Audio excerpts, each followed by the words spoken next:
Hi, good evening. Thank you all for coming to this panel this evening. I'm really excited to be in conversation with my colleagues on this topic, a very important one. I'll start by just introducing myself. I am the founding director of the documentary program here at Newmark. And I'll be the moderator this evening. And I'll just go from left to right and introduce the panelists. At least my left to right that I have on my computer. Richard Siklos is an entertainment executive, author, and journalist, and he's also a board member of the Newmark Graduate School of Journalism. Jennifer Wilson is the new director of Arts and Culture Programming, Arts and Culture Reporting program here at Newmark. And she's also a writer and critic and writes in various fields. And Michéle Stephenson is a filmmaker and the co-founder and director at Rada Studio. And she also taught in the documentary program this past year. So we are very happy to have everyone. Teray is unable to join us this evening, so we will go ahead with our great panelists. So I'm just going to start and as Jennifer mentioned, we will take questions at the end. You can write in the chat, and we will get to those questions at the end. So one of the things I'm really excited about is that our panelists all come from a different parts of the media landscape. As we all know, the reason why we're having this conversation, there's been many upheavals in our profession, from the racial reckoning after the George Floyd murder to coronavirus and how it's impacted our industry. But I just want to start generally and ask for each of you, how has the media landscape changed since you started in your career? I mean, what have you seen sort of overall? And then we can talk more specifically. Richard, why don't we start with you? Oh gosh, okay, thank you. And thanks for having me. I really appreciate it. So for me, wow, I started in Canada a long time ago. But I won't bore you all with the whole journey, but I would say the big themes for me would be I kind of rode, because I'm old, I rode the growth of newspapers and the, sort of the halcyon days of print press, and then the decline of print, the impact of technology on communication in general, and the tension between the idea that this interconnectedness would allow different voices and perspectives to be heard and understood, versus a kind of a consolidation of groupthink sort of mentality that is in an echo chamber that is set in. So in a nutshell, I would say it's something, I don't want to take up too much time, it's something in that realm of this tension between everythingness and then sort of echo chamber culture. Michéle, talk about the changes you've seen in the documentary industry since you started in this field. Oh, yeah, sure. Well, thank you very much for having me, and to the Newmark School. It's nice to be back, and I'm hoping for a constructive, robust conversation.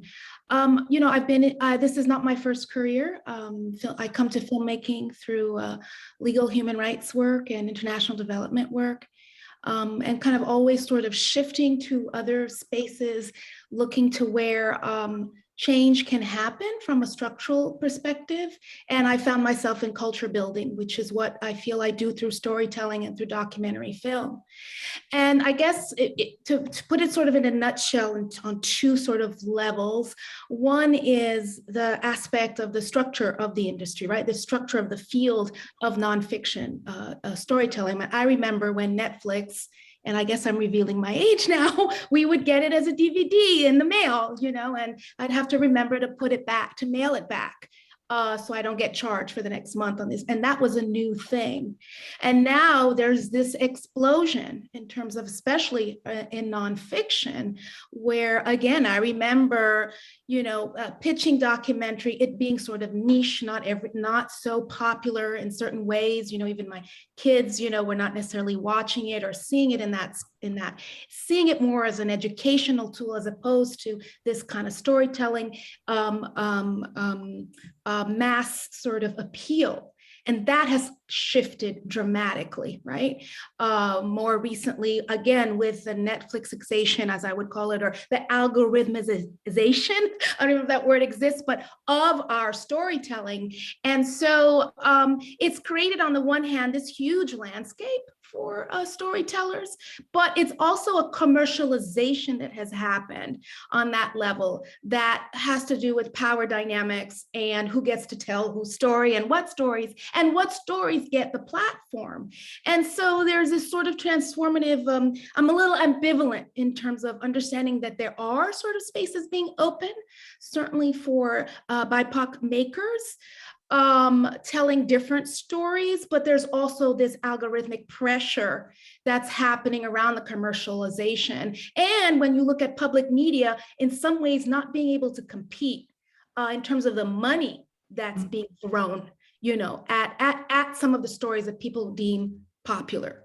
And also the serialization, the making of documentary into series. I mean, the last film, and I'll stop on that. There's one film I did, American Promise. It was a longitudinal piece. We had to fight to get 2 hours. There was no way anybody was going to say, we're going to make this a multi-part piece. And this was a 13-year looking at the educational journey of 2 young Black men from kindergarten to graduation from high school. We had plenty of material. If I were to start that piece again today, it would be a whole different sort of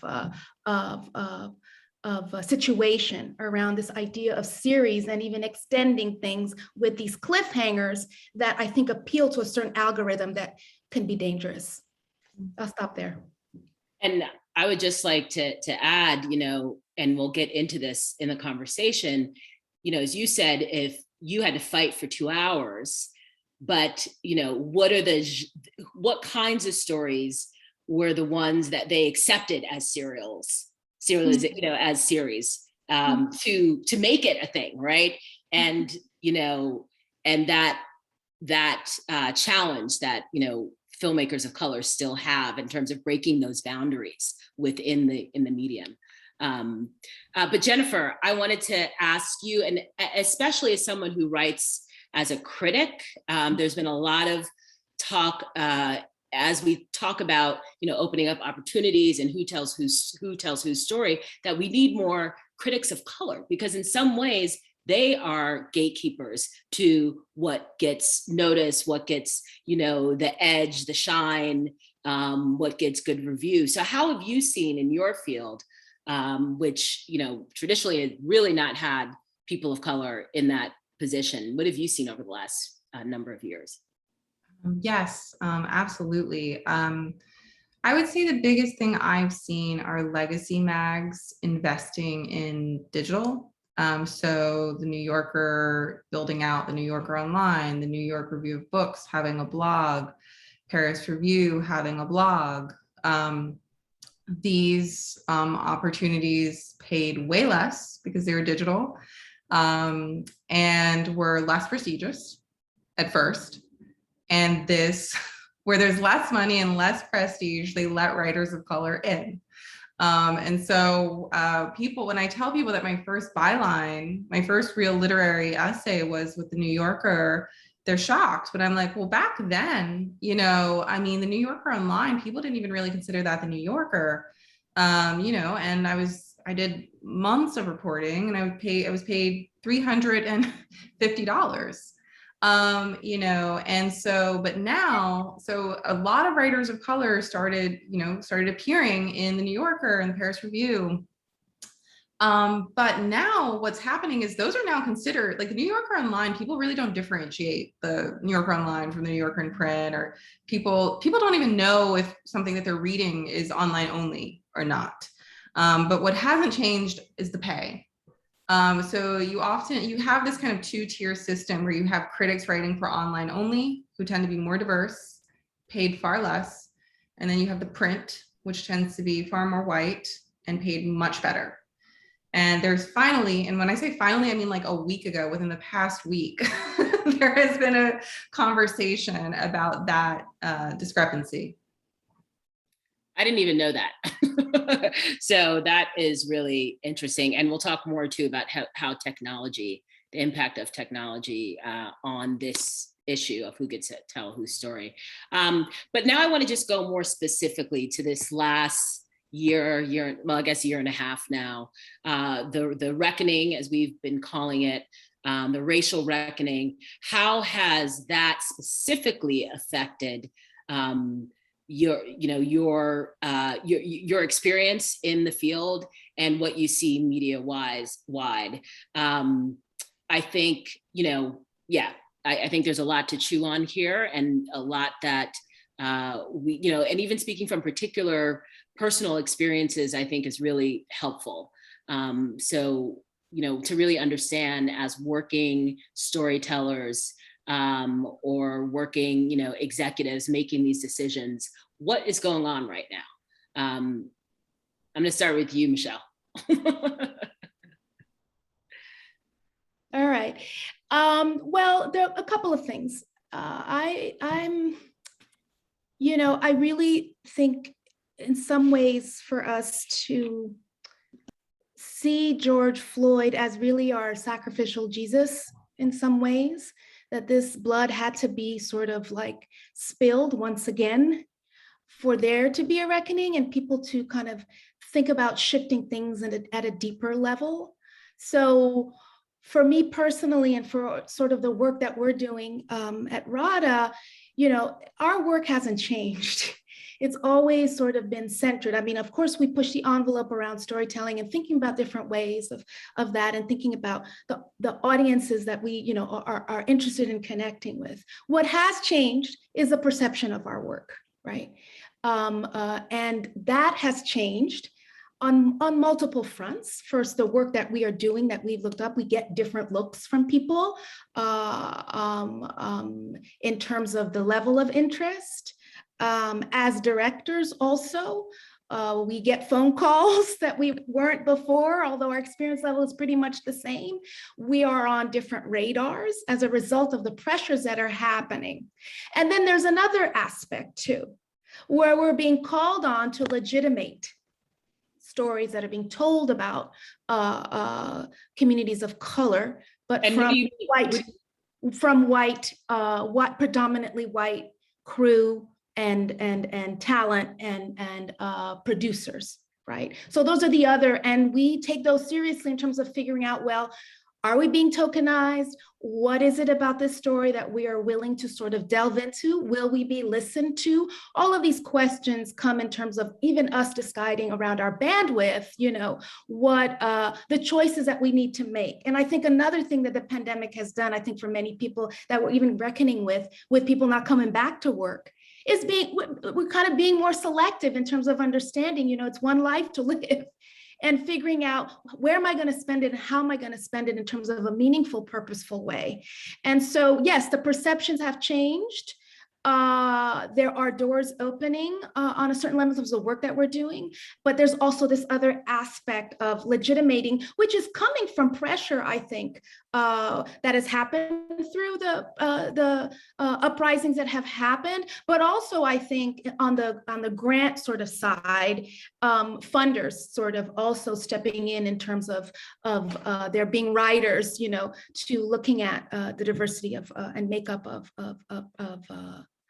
companies and their productions. So that's really interesting. The being taken on or asked to legitimize these productions that may have an all-white crew and they need people of color as part of their team. It doesn't necessarily mean, it sounds like, that you reject it out of hand, right? No. So talk about that. Like, what does that mean for how your company's considering those projects and right. What goes into that consideration? Because in some way I'm getting at, what are the opportunities here too for filmmakers of color, in this time period where that may be happening to others as well? Right. Well, I think it's a very individual decision because all decisions we make are political. You cannot sort of separate that in terms of understanding what will my presence cause? Am I being listened to? What kind of impact will I have? And do I want my name on this project? Ultimately also, and those are all factors that come into sort of the courting, process, like for lack of a better word, in terms of figuring out what the level of that is, right? And so, yes. I don't know if that answers your question. So, yeah, we are contemplating different projects. In some cases, it's actually projects where the protagonists are well, protagonists for lack of a better word, the participants, the main participants are actually white, and we're brought in to sort of think about, avoiding maybe the white savior sort of trope, and thinking, how do you complicate these stories in a way that's reflective, respectful in that way? So it's a lot of conversation that we don't shy away from. And, in some cases we've said no, in other cases we're exploring. Excellent and really interesting. Richard, that leads me to you because we're talking about what the pressures are on the in the executive rooms, and in those rooms where we're, after we pitch and they go into the rooms and make the decisions, we don't necessarily have access to. So I'd love to hear your insight on what this past year and a half racial reckoning has what are some of the things that executives and broadcasters are reckoning with and dealing with, and how are they doing that? So my firsthand experience is from working at Netflix, which I think it's fair to say was seen as a fairly progressive company in the way that Michéle articulated it as, sort of, providing a lot more of a platform and for a variety of views before George Floyd. I think it was sort of, it was massively accelerated and caused a massive time of reflection and action. And also I think, and I'm speaking generally about the industry from my perspective, someone I live in LA, not just talking about our company, but others. I think it was a time for a lot of people who thought that they were on the right path to realize that they actually needed to do a lot more, and to not just say things, but actually stand up behind them. And I think for me, the number one change, which is something I worked on a little bit, is transparency. I think statistics matter at the end of the day. And I think accountability around statistics about who's in front of the camera, who's behind the camera, who's on screen, to your tell, so it's not just sort of checking a box.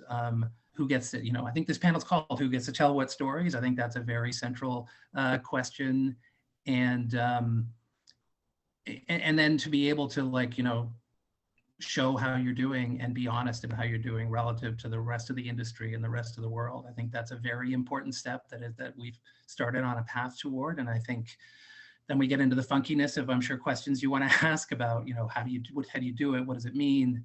But I think that's, to me, the number one thing is recognition, accelerated recognition of the problem and the challenges, and then also trying to figure out a way to measure success that is actually real and not just sort of, reflexive or tokenistic.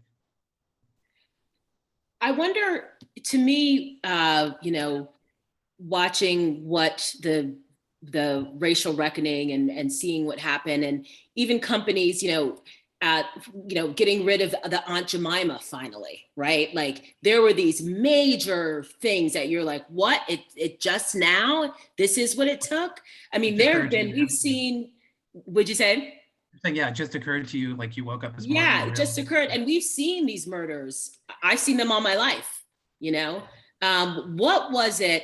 And, I'm just not that you're necessarily speaking for, for anybody else, but what do you think it was that about this murder, this sacrificial lamb who was murdered in front of all our eyes, that it took it took this for it to finally happen for people who have nothing to do with like police reform or politics, but these companies and these media companies in particular. Why do you think it was now?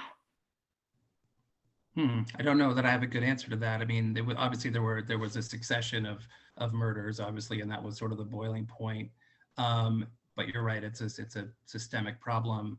COVID, maybe, they heightened sort of sensitivity of the world during COVID, might have been a factor. But to me, it also just felt like almost like, yeah, well, of course, like why are we, but there wasn't like a discussion about whether at the time about whether this was the right way to feel or the right things to do. It was sort of like, you're right, it was like a switch was flipped. I think it was just a recognition by a lot of smart, well-intentioned people, privileged people, that it was time for them to, to do their part. Jennifer, what did you see in this last year and a half in your field, and why, maybe tagging on that question, why do you think it happened now? To answer your second question first, I was reading a review recently. I was reading a review, Parul Segal's review of Sarah Schulman's book, Let the Record Show, A History of ACT UP. And I think one of the theses of that book was that it was community that people were looking for in activism, that they got from ACT UP, kind of a place to be, a place to feel connected to other people, and that's really what makes a movement successful, is when it can sort of be an antidote to loneliness. And that was something that Sarah Schulman sort of thought of independent of COVID. And it just kind of, it made me wonder if the reason why last summer, you saw more people come together was because people were hungry to come together. And it's true, I remember, I think that period of the summer and the protests, that was the only time during the pandemic where I didn't feel just depressed, and I think a lot of people felt the same way. In terms of change, and I'm in digital media, which moves very quickly and which moves on very quickly. And I hate to say it, but I don't really know that I feel that there has been significant change. There were a few hires here or there that were like long overdue.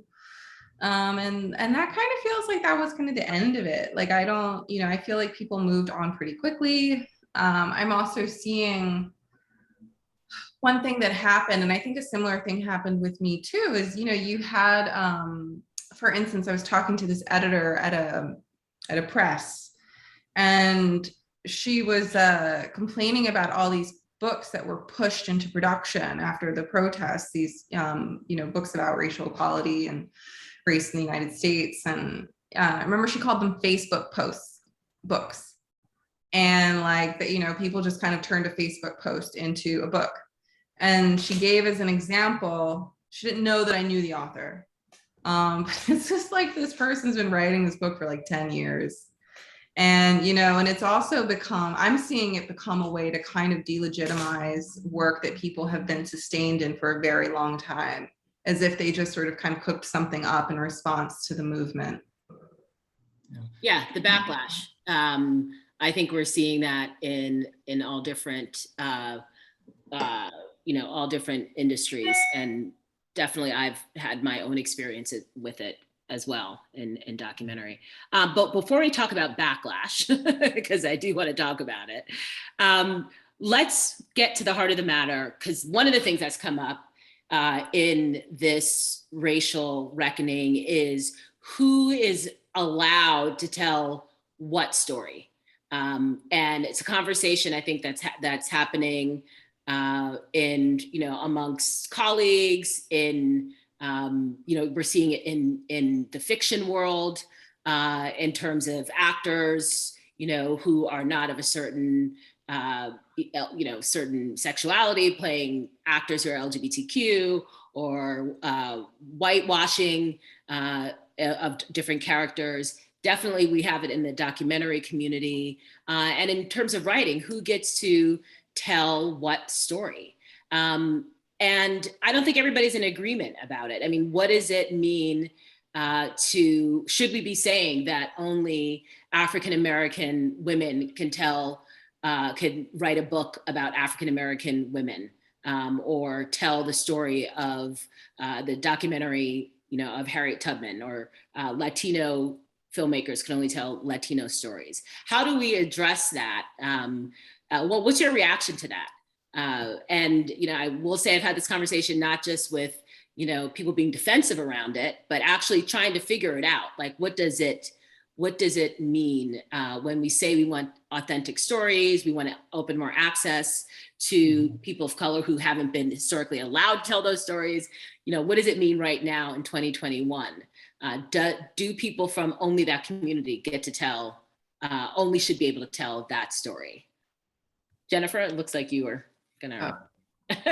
I was just resting my hand, but I can go. I mean, when I saw the question, I actually thought to myself, is that really the question that people are? Because I feel like what people of color are asking is, who gets to tell a story, period? Like, who gets to be let in the door to do anything? And I think that that's what I see a lot of communities of color asking is, and somehow I feel like the question keeps being kind of reworded to something that I don't think is quite what we're talking about. We're talking, this whole thing with Ken Burns is a problem regardless of Muhammad Ali, right? It's not the problem isn't that that you have someone white making a documentary about Muhammad Ali. The problem is that a tremendous amount of public resources being allocated to this one person. And yet the kind of like, the question is like kind of is reworded in this different way. And I'm just kind of curious, like, why? Because I don't feel like that's what is like igniting the initial outrage. Yeah. Michéle, Yeah, I just want to piggyback on that. It's almost sort of like gaslighting in some ways, that what you're saying. It's not the issue. And to go to what Richard was saying, the transparency is so important. Because once we have an understanding of the data as a community, as a society, then we cannot deny this issue of access. Then we can, and the question of actual real media reparations in some sense when we're talking about, but knowledge is power, right? The access to the data and transparency is power. And whoever holds that controls what kind of narrative comes out of that. Hence, being able to have this question about who gets to tell whose story and shifting things around, even if it's unconscious, right? I'm not saying it's not necessarily conscious, but that's how sort of our white supremacist structures work. They work in the unconscious all the time, right? And so how do we intentionally, in a deliberate, daily way, require and push to get the data that some of us sort of already kind of, I think we sort of can hint at it and see it and know it, but if we don't have it, we're not speaking from a point of power. Yeah. And you have to be, if you're an organization, you have to hold yourself accountable for the data. You can't just put it out there and say, gee, we need to do better. I was just going to add, what Jennifer, you said, what you said, Matt, got me thinking. I think also going back to your previous question, to tie it really quickly to this one, is I think what I was partly trying to say is that the progress that had been made was a bit of a boiling point. I mean, there'd been a Black president. You have like some really influential figures in the culture now that can't be ignored. And I'm not saying that we didn't have them, 10, 20, 30 years ago, but I think in this world of digital world, I think a lot of institutions realize that they have to treat these issues as their own issues and not just sort of another thing, because these are the people sitting, again, there's not enough of them, but these are the people sitting next to them. And suddenly it matters what, Mrs. Butterworth becomes awkward basically in that moment. Anyway, and I love your point about, that's not the right question. It is the question that gets people excited on Twitter though, right? It's like you can be very, very specific about a particular project and it's a way into the issue. I just want to push back because it's not just Twitter. I mean, I understand how it's not the right questions to be asking, but I mean, I could speak from personal experience of white filmmaker who, filmmakers who've been criticized about doing these Black stories. And I'm not talking about Ken Burns, that's but other ones who are not Ken Burns, and saying and having this dialogue and, them saying, well, should I have turned down this opportunity? Should I not get work because I'm not allowed to tell this story? So I just want to say that I think it is it's not filmmakers of color who are necessarily asking that, but white filmmakers are asking that. I'm just putting that out there. Yeah, I'm not sure what you're saying. Yeah, they're being confronted sort of with this reality of whether they should or not, and whether they'll be competing with other people. Like in some ways, it's like, the door. It's also this idea of the zero-sum game, right? Which is also part of being in this thing about it's us. There's this tension which we're feeding into kind of this extractive notion of the pie is so big. There are only so many stories, and only certain people can have access to, and we're going to move it. No, we have, even thinking about that from that systemic perspective, we have to change that approach. That there can only be one story about one particular, lived experience. No, we need to have multiple, right? And that's what we're talking about. But we're in this sort of capitalistic notion of like, it's compete, and it's if it's not me, it's you. We have that in the education system as well. When we talk about segregated schools, this zero-sum game that, is really leading to our demise in some ways as a society. Michéle, can you talk a little bit about, we mentioned the Ken Burns thing, and just, Jennifer mentioned Ken Burns. Yes. But yes, as part of the community that spoke up to PBS. Can you talk a little bit about that? Sure. I mean, it goes back to this question of transparency and data, but I'm part of a collective of filmmakers who basically are called Beyond Inclusion, where we pressure the PBS, especially around the release of Hemingway and all the nights that were devoted to that, to his story, again, with Ken Burns and all of the funding that was allocated. And it's not just in the production, but in the marketing and how it gets out there. And this is another thing. I'm sorry, I'm kind of digressing a little bit. Jennifer mentioned in terms of the different pay scales. There's also the different budget scales in terms of how much certain people get for certain projects. But then the bigger thing is the marketing. How much money goes into the marketing of BIPOC stories that feed into a cycle? Oh, well, it didn't get enough audience. Well, it did because you didn't put the marketing money into it that allowed us to kind of reach the audiences we want to, as a self-fulfilling prophecy. And so we kind of push the agenda, says, nothing personal against Ken Burns, but the fact that PBS is putting all these resources into it. And the thing about PBS and public media, its mission is diversity of voices. So you can't talk to me about market or commercial, profitability. This is the mission of why it was created. And it was radical back in the late 60s. And it's changed significantly in terms of where stories are at and what stories are told. And so the biggest thing for us was give us the data. Give us the data. And they relied a lot on the data that has been made available on these streaming, on these strands that are diverse, right? Whether it's the POVs and the ITVS or the independent lens, which we're very happy are around. But when you look at the specials and the actual national programming that is PBS, that's the numbers that we want. And the question of the numbers, again, is about not just diversifying crew, diversifying your production and what stories are told, but at the executive level, what changes are being made in terms of having diverse voices in the room to really help evaluate the stories that will be supported. And yes, I mean, some of the responses have been, well, representation doesn't mean you're gonna, no, but it's a beginning, right? Give us the data, and that's what we've been asking. So Richard, you talked about data as well and transparency. Give us some insight into how conversations are about, who picking a director, who should be behind the camera. What are the stories that should be told, that we're going to put in, a Netflix budget to tell this story?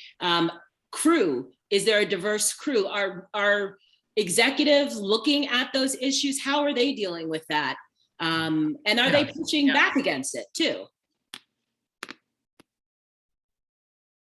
Oh, did I just, yeah. Oh, yeah.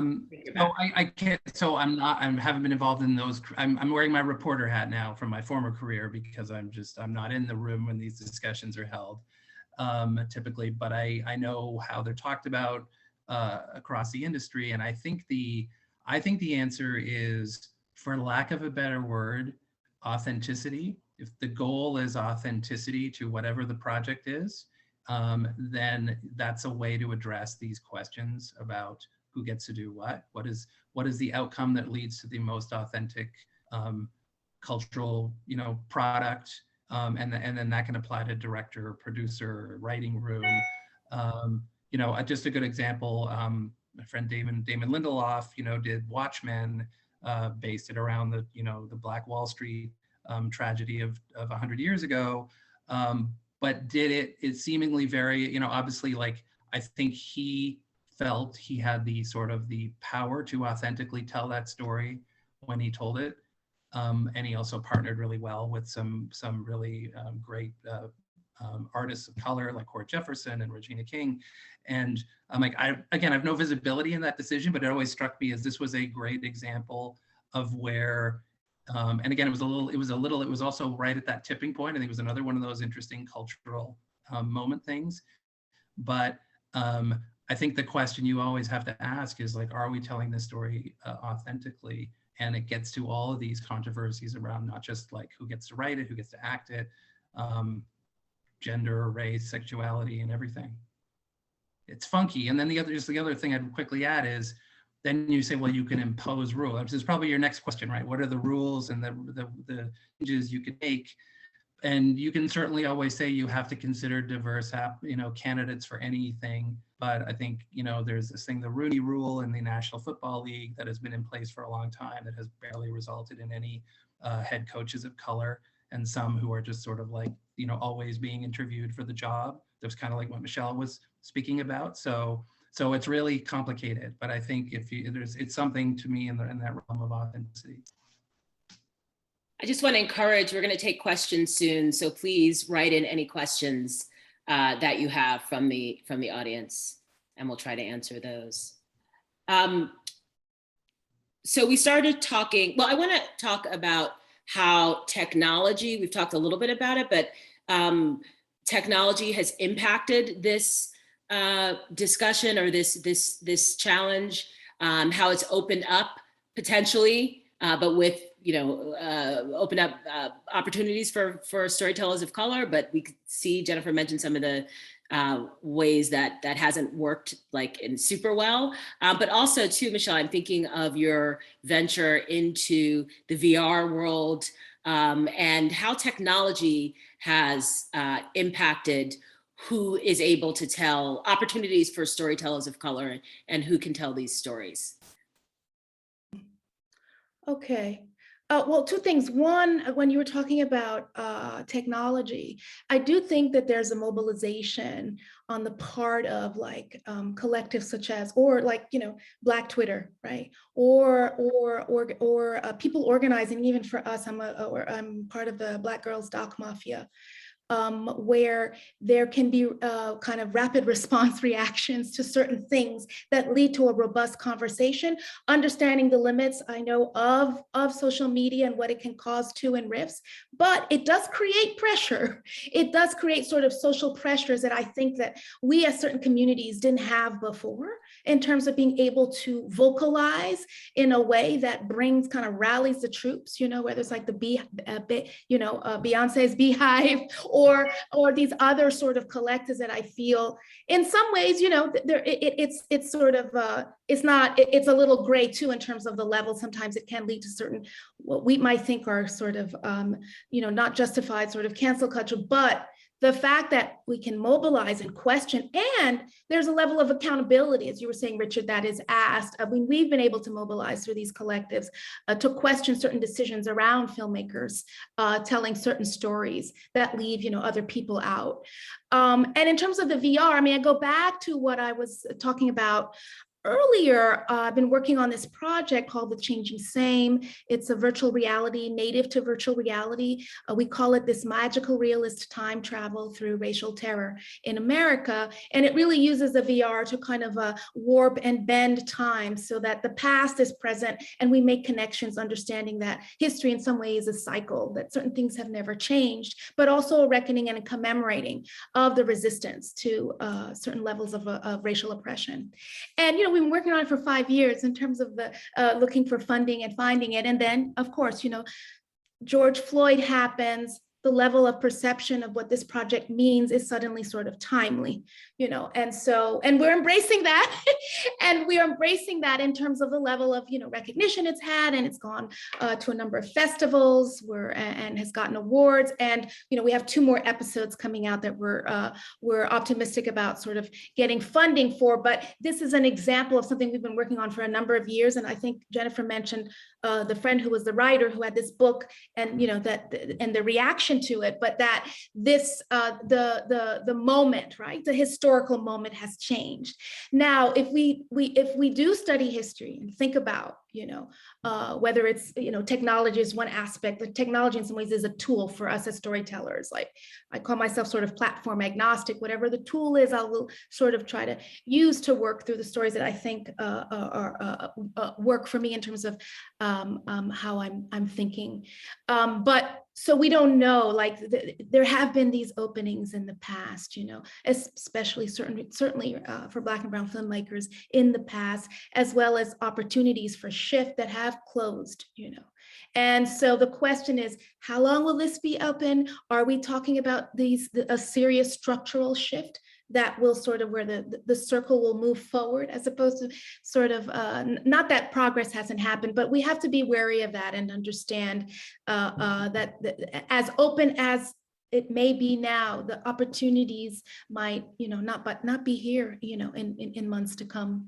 And I just want to say thank you for that. I just want to say too, we're going to start taking questions, but this issue of backlash that I think is real, and that also will determine how long this will happen. I mean, I have been, from a personal experience, on a project that I was brought in as a director, my objectivity was questioned.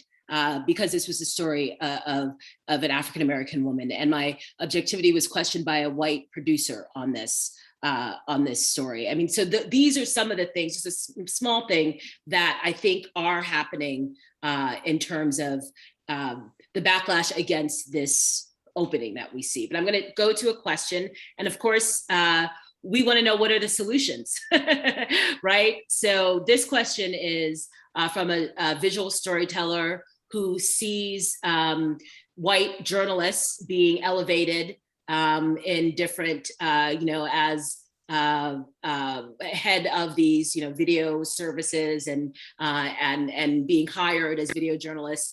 And they say, it makes me feel as a journalist of color, we are not talented enough to break out, or are we not given enough opportunities? What solution can we have here?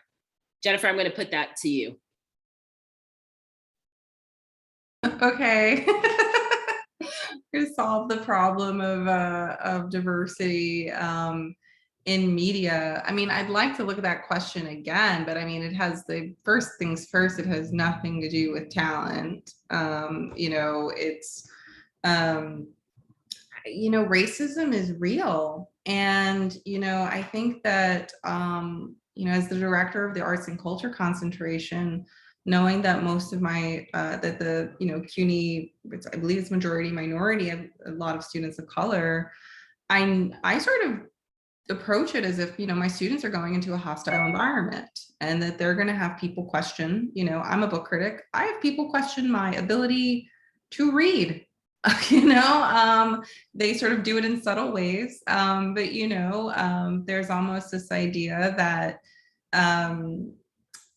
you know, that kind of people of color can sort of only really handle kind of certain media or beats, and, you know, and so I sort of assumed they're going into a hostile environment where their abilities are going to be questioned. And so I think that what you can't do is believe that script, that's number one. And I think that the most important thing as a, as a teacher is to be affirming and sort of release these students into an environment where I've given them as much kind of, positive reinforcement as they can, because the moment you believe that script, it's very, very hard. I think the only way that the people of color I know who've been able to sort of stay afloat in media have done it is by really believing in themselves and betting on themselves.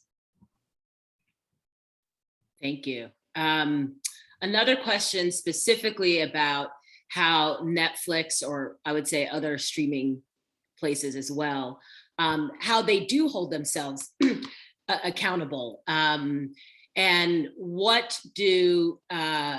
how do people of color get opportunities at Netflix? What do they look for? Any advice in terms of these students, young people who want to get their stories on a platform, want the funding? Any advice there? I guess this one's for me.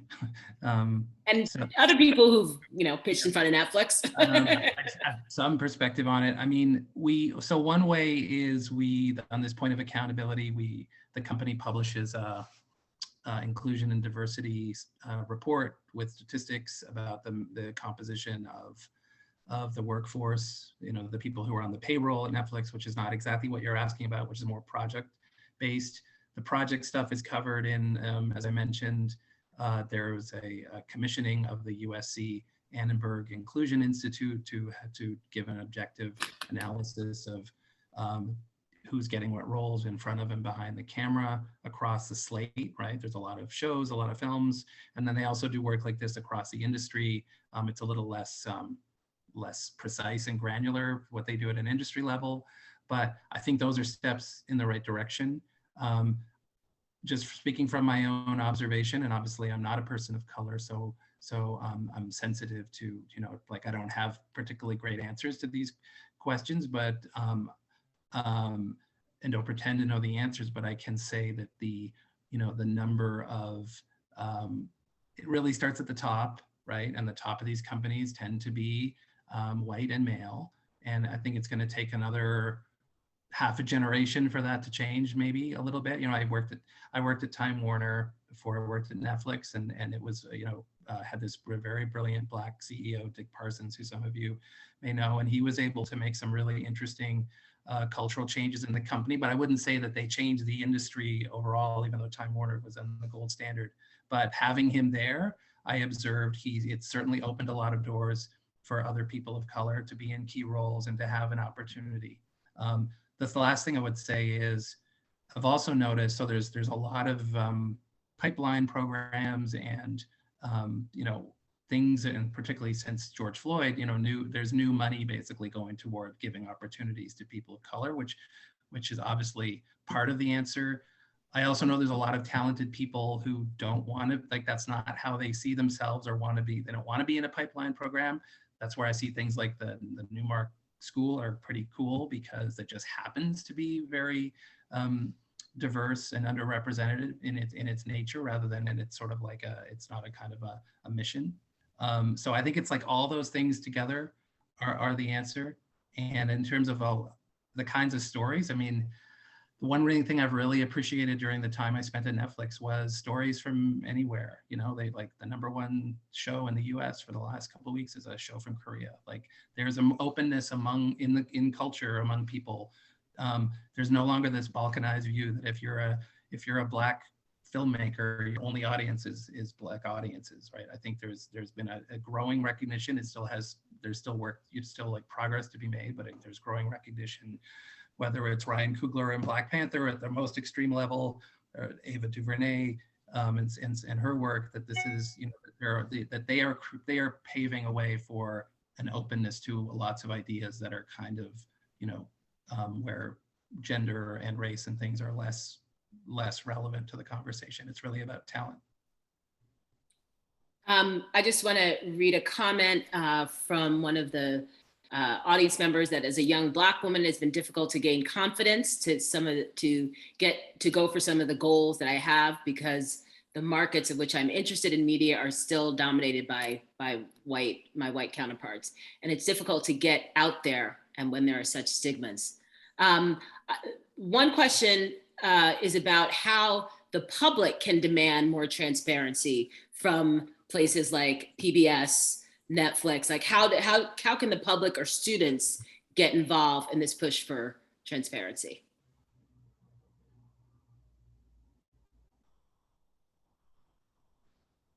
Any ideas? Well,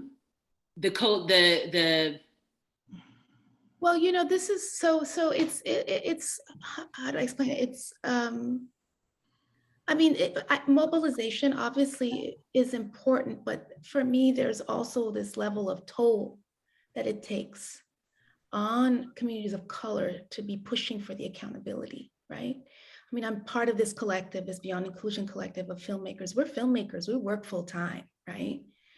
But we have to, as a collective, sort of push for that greater consciousness on white majority-led institutions for change. And it takes a toll. I'm tired. You know what I mean? And that is, and I think that's also maybe what George Floyd was about too, in terms of who was out there in the streets, you know, because fundamentally, I feel this change is not just about us, it's about our whole society. It's, again, I go back to that pie analogy, it's about all of us, right? And until we understand that it is really about all of us, that the pathologizing of oppression is just as violent to those who have, you know, who dominate as it is to those who are oppressed. You know, I think it's Toni Morrison who talked about that and at many levels, in terms of, if I have to be at my knees for you to feel better about yourself, then something is wrong, right, with how the society is built. And we have not come to terms with that. And I'm just saying, so I'm not quite answering the question in terms of, well, I think we have been mobilizing, right? I think it's now the time for the larger society to also, those, you know, empowered to kind of, and the pressure, we can keep doing what we're doing, right? And so we're tired, but we find the time to find the time to write the letters we need to write and do the pressure that needs to happen. But change is not going to happen just based on that type of mobilization. It requires true sort of cross-national, cross-cultural, cross-racial pressure, and being prepared for that backlash, of which we saw on January 6th. We saw it in 1965 and 1964, and all of these things that are coming back. It's really a reckoning with ourselves as individuals, right? And I think and so anyway, I'll stop there. A question about funders. What can be done to make sure that more funding gets to filmmakers of color, writers of color, actors, cinematographers? The funding is something that, you know, always feels opaque to me. Is there, you know, what can we do, or what needs to be done to get, you know, for around those resources, more equitable resources? Well, I can speak from the Grant Foundation, because that's been the decades that I've spent. And I can say that our stories matter when those who are like us are in those positions of deciding which grant happens. There is, for us, this is clear. If it weren't for the, you know, the Black and brown program officers who had the ear of the vice president with the stories that we had and saw themselves in those stories, I wouldn't be where I am in terms of being able to fund some of the stories that we have funded. So that was clear. And that's where I think representation matters. I know it's not the end all and be all, but until those gatekeepers represent the communities whose stories are being told, it doesn't matter who's telling the story. If those gatekeepers in that way are able to recognize, support, and advocate, in those boardrooms, in those decision making situations, that's where that happens. And I can say that I'm clearly impacted. And myself being on spaces where I'm helping decide which projects get grants, I come with a specific lens. And I try to take that on, as much as I can in terms of when I'm asked to be on panels for deciding. This is in the foundation space, which is the space that I actually know the closest. Jennifer, you mentioned about this is different than funding, but about different pay scales for digital writers who are working in the digital realm, who are mostly newer and more people of color. What's being done? You said this has just come to light a week ago. What's happening around this? Well, it's not that it's come to light a week ago. I think it's like what happened was there's an editor, the archives editor, someone pissed off the archives editor at the New Yorker. And I'm like, never piss off an archivist. Their job is to have the receipts. And she just went through and did all of the statistics and all of the data that really just showed the I mean, we all knew there was a discrepancy, but it really just brought it very starkly into, relief. And she's someone who people believed, right? She's a white person working from the inside. And so people believed her.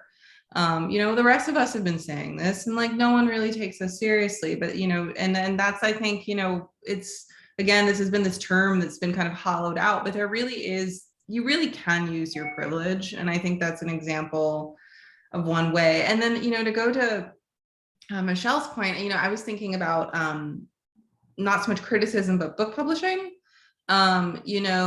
This op-ed there's this book called Redlining Culture that kind of is a history of the publishing industry. And it sort of showed that really from 1950, 95% of books published by the kind of the top publishers were white authors.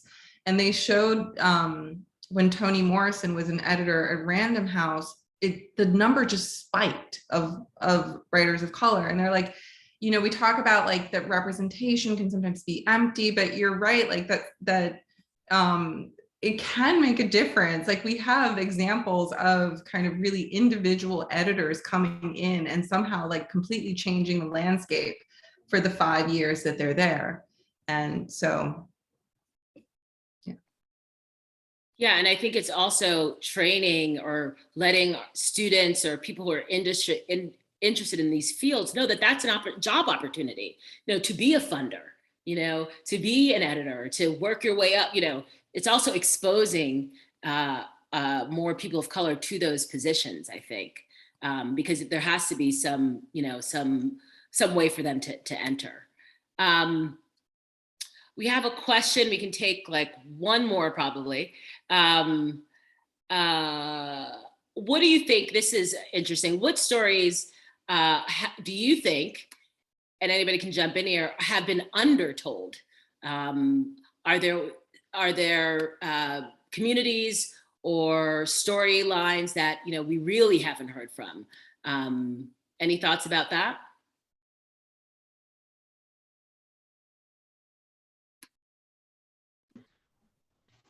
I was going to say whatever Michéle's working on.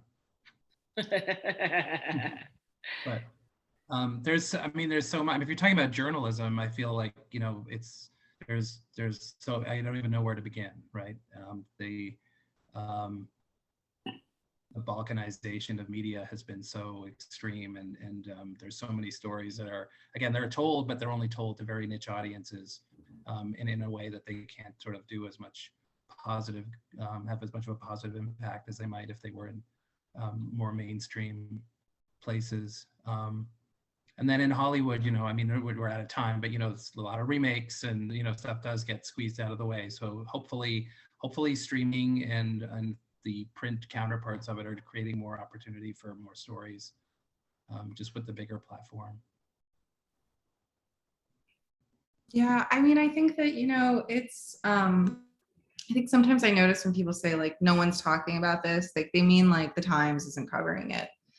And I think that it's so important to sort of, and I understand why that is, right? The Times has a huge impact, but I think that it's so important that we kind of diversify our media diet and read local news. And, you know, I've been following this magazine called High Country News that has a really great section on Indigenous affairs, including a culture section that covers Indigenous, you know, writers, which, you know, almost are never covered anywhere else. And so I think it's, but, you know, it's important to sort of be proactive about seeking out these stories as well. Excellent. Thank you so much. We are now out of time, but I wanted to thank our panelists for their incredible insights and their time.